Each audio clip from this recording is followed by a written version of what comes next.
is good, everybody? My Paper Moon fam. It's your boy, PaperSin, aka the Hokage of the village.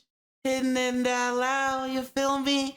And recently on this channel, we've started to learn about the Church of Scientology. And we first started to learn about this church through the case of Danny Masterson's rape allegations. Well, I guess not allegations. They were actual, charges. And him being sentenced to 30 years in prison. So I had a video that reacted about information that said Danny Masterson may not do any prison time, or may do reduced prison time because of the Church of Scientology. So I posed a question at the end of my video saying, hey, do you guys think that the Church of Scientology has enough power to either keep Danny from being imprisoned, or to reach behind bars, make some deals under the table, and pull Danny Masterson out of prison, whether or not that we get a public announcement about it? And I asked that question, like, do they have that power? And we don't know yet. We're still trying to figure that out. We're still learning about that church, but we are going, in this video, we're going to see why the Church of Scientology went to war with Anonymous, because you have to be doing something pretty bad if you piss off Anonymous. So that's right, this video is titled The Rise of Anonymous and the War Against Scientology by the YouTube channel KiraTV. As always, both the link to the description, link to the channel, and link to the video will both be in the description below. Be sure to check them out. Let's get in.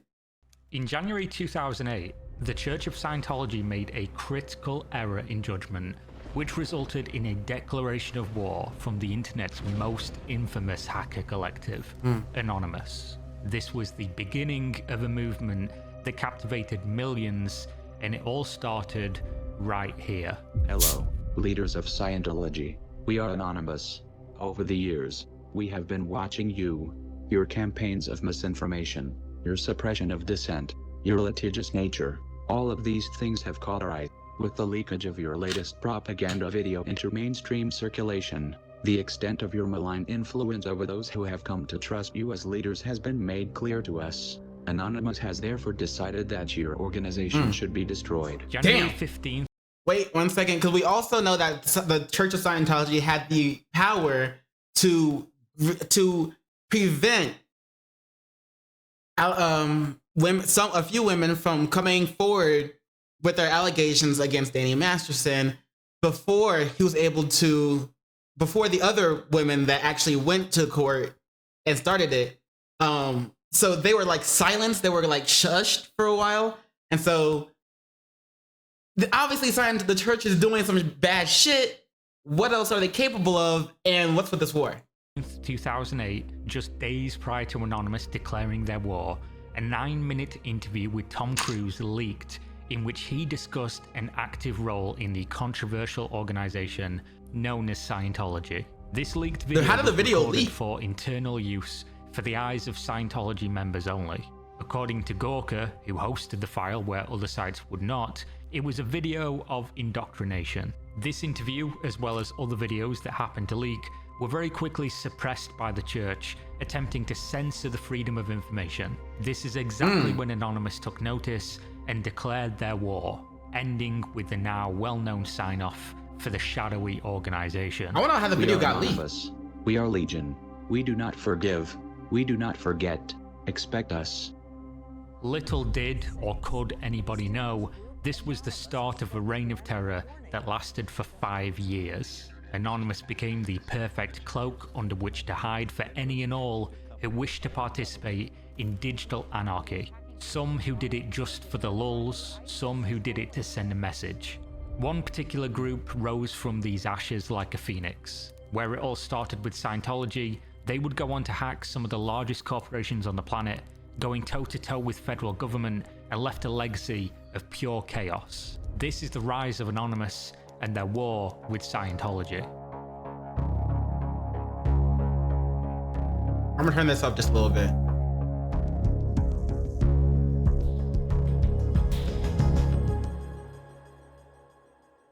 Prior to these events, Anonymous existed only in the minds of those who frequented the more edgy areas of the internet. Who is this 4chan person or website? Prior to 2008, where they did organize briefly, there was no structure, there was no goal. It was simply a collective name that people used while doing things to fuck with others. Showing up to video games with identical characters and being disruptive. I actually have HIV, and You were in the pool, like, right now? Yes, ma'am. Prank calling early internet TV shows. I'm Xenon. Can you do a barrel roll for me? A barrel roll? Yeah, a barrel roll. Do a barrel roll. Defacing public websites and posting the results to the growing image board of anonymous users known as 4chan. It was all just a way to have fun on the internet. After January 15th though, someone decided it was time for a change. A post appeared claiming that it was time for B, the term for the random section of the image board, to do something big. That big thing was to take down Scientology. The comment section of this post was full of people mocking the concept. A random image board cannot take down a pseudo-religion with the backing of wealthy people and an army of lawyers. Okay, so they got an army of lawyers and the backing of wealthy people. As the thread people. remained, That's not it cool. filled with more and more people who agreed. That's dangerous. And trying to take down this pseudo-religion was exactly what they started to do.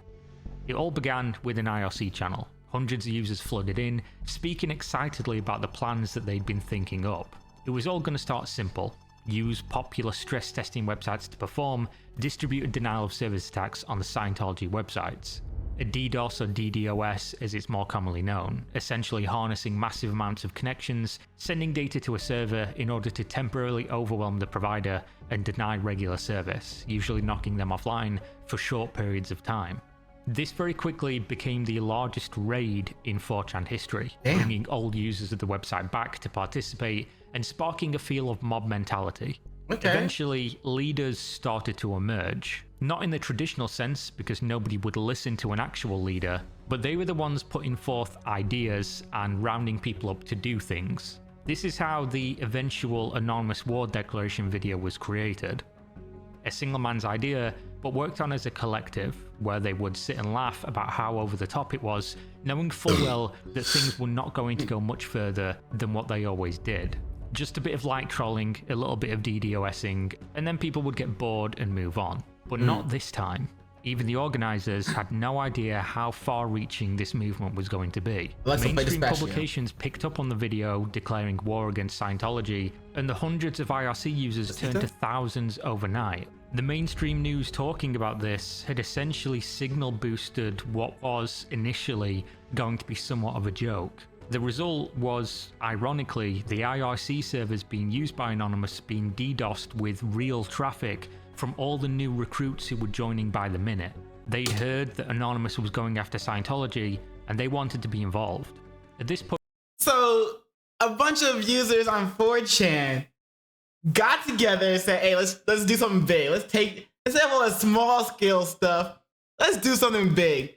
We're gonna take down the Church of Scientology." And so they bombarded their website. And then other 4chan users that saw this decided, "Hey, man, they're actually doing this thing. Let's get in on this." Oh man, I'm feeling it.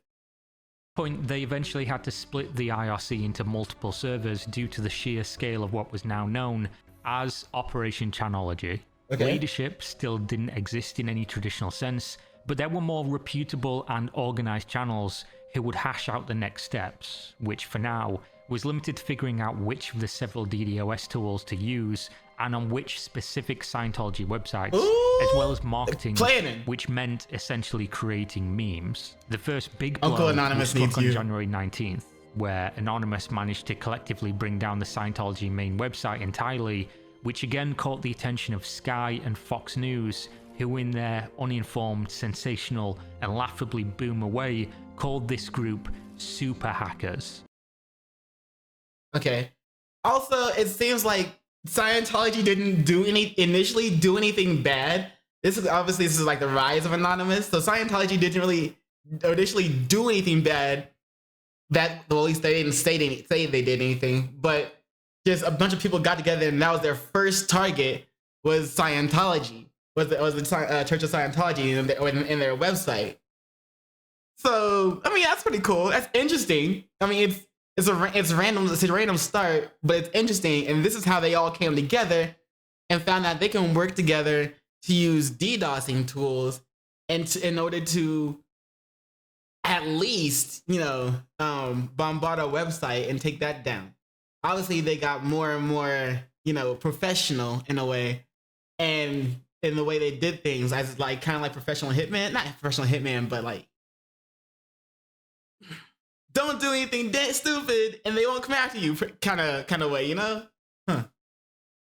In reality, very few people of the thousands involved had even a remote concept of how to hack anything. They were essentially just running a program they were told to use, and that was that. Either way, the first blow had been struck, and Scientology was now responding. They talked in interviews with the media about how the hackers were cyber terrorists who were performing hate crimes against religious groups. What? They also employed a cybersecurity company to assist in their defense against the novice DDoS attacks of the Anonymous Collective.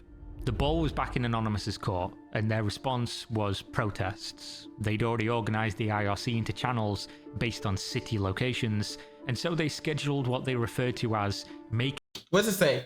Join the difference, it could save your life. Join us, February 10, 2008, International Day of Protest against the cult of Scientology. The cult of Scientology.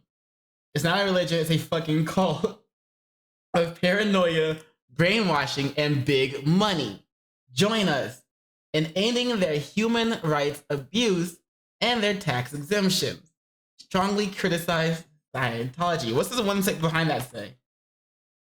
Cities in which Project Scientology raids were made on February 10, 2008. Making the internet go outside. They used this as an opportunity for more marketing by essentially leaking protest dates Anonymous posted another video against Scientology and told people to wear masks while heading to the Scientology church locations. The results of this were originally nowhere near as impactful as you would expect, but it did show a willingness within the community to really put themselves out there for this cause, which was still lacking in real direction.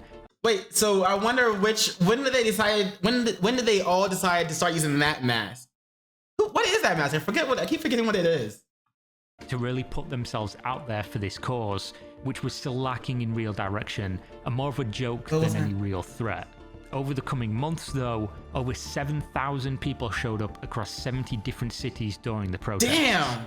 Definitely not a small number, and considering the level of engagement would be considerably lower than that of the people willing to participate online, it was a scary thought as to how many people were backing this collective and just how many people were anonymous. This is also where the mask from V for Vendetta was co-opted and popularized as a symbol of Anon, which went together perfectly with their new mantra. We are anonymous. We are legion. Expect us. At this stage, the more ambitious voices in the movement had started to notice the power they could wield if they were only to get organized. A French PhD student known as Hausch sent out a scout to survey each of the hundreds of IRC channels who acted as a splinter cell of the collective, finding which of the voices within commanded the most respect, then inviting them to join a more private group who would hopefully decide the future of the movement behind the scenes. Meetings began to be hosted regularly for hours at a time, but pretty soon they discovered that there was no real way to properly organize such a group. Infighting started almost immediately. The leadership group was then leaked to the masses, and generally people were bored with the low levels of impact they were actually having on the Church of Scientology. It didn't help, as well, that the FBI had already scooped up and arrested 2 people out of the thousands who had performed some of the earliest DDoS attacks some months ago, putting everyone on notice that involvement in this matter was not a joke and there could be very, very real, life-changing consequences. In one of these cases, the church sued a college kid for $100,000 in damages for his part in the DDoS. Oh my god, the church sued a college kid for $100,000? They were just like, you know what, we gotta make an example out of one of these little bastards or something. So they said, hey, this one, you know what I'm saying? We're gonna sue him for $100K. He's in college? Oh, he's already in debt. Go ahead, sue him for $100K. God damn, man, that is villainous. That is cruel. That's a low blow. Which was eventually lowered to 20,000, which he was ordered to pay back in full. They also pushed for a 12-month jail sentence to deter others, with the lawyer claiming Anonymous resembled Nazis and terrorists. Yo, what? The young man did eventually plead guilty and accept a year in prison. Oof. This was the turning point for Anonymous as a collective. Anybody could join, and they could join for any reason. The barrier for entry was simple. Be involved, say you are Anonymous, and that's it. The concept of Anonymous is ethereal, and that is exactly what scared security experts. It could be anyone, it could be everyone, and that was terrifying. This was the biggest weapon in the Anonymous arsenal, but also their biggest weakness. What everyone quickly discovered was that anyone being able to claim Anonymous or join the ranks could also rock the whole boat. They could do things that ruin future plans. They could be law enforcement. They could convince others to change course. They could destabilize or undermine the effort of what was now a splintered faction. Where previously it was Anonymous versus Scientology, and it seemed like they were moving in the same direction, there were now two groups: those who wanted to fuck around and make memes, and those who wanted to use their power for activism. These two groups did not get along with each other at all. And if that wasn't bad enough, each group also had infighting. It was always, since the beginning, a complete mess. Well, obviously, they could have banded together, like, instead of making memes that kind of mock us, why don't you make memes that help our cause, type of thing. And, yeah, and then the ones that were activisms, the ones that were making memes could have made memes that ones that made memes supporting the ones that were activists, and they would have gotten along well, but you know, people. But now without a core focus and a fresh target in their mind, it was just pure chaos. By the end of 2008, a full year of messing with Scientology, with ongoing but diminishing protests and online attacks, the church had learned their lesson and listened to the expert advice. They were now playing dead, like an animal trying to avoid a predator. The Anons wanted to get a reaction, and in the absence of a reaction, things calmed down purely due to boredom. Where previously Scientologists would react publicly outside of protests, they now simply stopped coming outside. Where they would previously publish public statements in the media, they simply remained quiet. This seems like the end of a story, but in reality, it was the very beginning. Yes, the protests and cyber attacks against the church stopped completely, which brought an end to Operation Chanology, as well as an end to Anonymous as a singular entity with a common goal, but it was the beginning of something much bigger and much scarier. You see, what nobody knew was that in the early days of Operation Chanology, an entirely different and considerably more dangerous group had briefly taken notice of the potential of Anonymous. A collective was now forming behind the scenes, with a handful of names who would go on to perform some of the most infamous hacks on the planet against some of the largest corporations in the world. Some names that are now famous if you are all familiar with this group. Black hat hackers who didn't rely on memes and childish programs to bring down servers, instead using real skills to cause damage in the billions. And when asked why they did it all, they had one simple answer: for the lulz. Oh my god. Yo, black hat hackers? I didn't know Anonymous was a part of a bigger group called Black Hat Hackers. I'm not really well versed in the hacktivist, I guess you could say, groups like Sabu, Kayla, Topiary, Tiflo, HB Gary, Department of Justice. Oh, bro. Wow. And they caused the destruction in the billions for the lulz. They did. Ask them why they did it. For the lulz. That's kind of interesting. And how the come up of Anonymous started by first going after the Church of Scientology. It was kind of just a random target, and it seemed they're like, you know what? We should do, instead of playing around in these games and stuff like that, we should do something big. Let's go after the Church of Scientology. And so they did. I do wonder why, why was that target selected? I don't think they said so, unless I really just missed it and it just went over my head. But yeah, they decided to go after the church. Well, I mean, I know why, because like he said, you know, they had some power, and it was a little bit corrupt in the beginning there, you know what I'm saying? But anyway, let me know what you think about this video, The Rise of Anonymous. And I didn't even know about the Black Hat hackers. Maybe I'll see if I can watch something on them. All of that seems really interesting. But yeah, so they went after the church, and that was like their first target. And then they started going, well, they got, like I said, they got more professional and really started doing some damage. You can look up their history, the targets of Anonymous yourself if you would like to. But as for me, as for right now, that's the end of this video. Yeah, so Church of Scientology. I mean, we obviously now we know, we knew last time, but yeah, how much money they have, the lawyers they have, obviously all you need is money and lawyers, and I guess celebrities, and then you got, you know, so much power and all like that, which is why I'm curious as to wonder what they can do in the situation of Hyde, or what's his name, Danny Matheson, like Danny. Anyway, but hopefully he just sits in prison. Hopefully they can't get to him. And I did see rumors about how Church of Scientology had their own prison. So if they do pull out Danny Masterson, what if they just put him back in their own prison? That would be interesting. But anyway, that's all for this video. As always, links to the both channel and the video will both be in the description below. So be sure to check out KiraTV, see what else he has to offer you. And while you're there, don't forget to do those 3 things that I like to ask you to do, and like, comment, and subscribe. And don't forget to hit the notification bell for more videos. Yeah. And you know what it is after that, in case I don't see you. Good morning, good afternoon, good evening, and good night. Peace, and much love to you.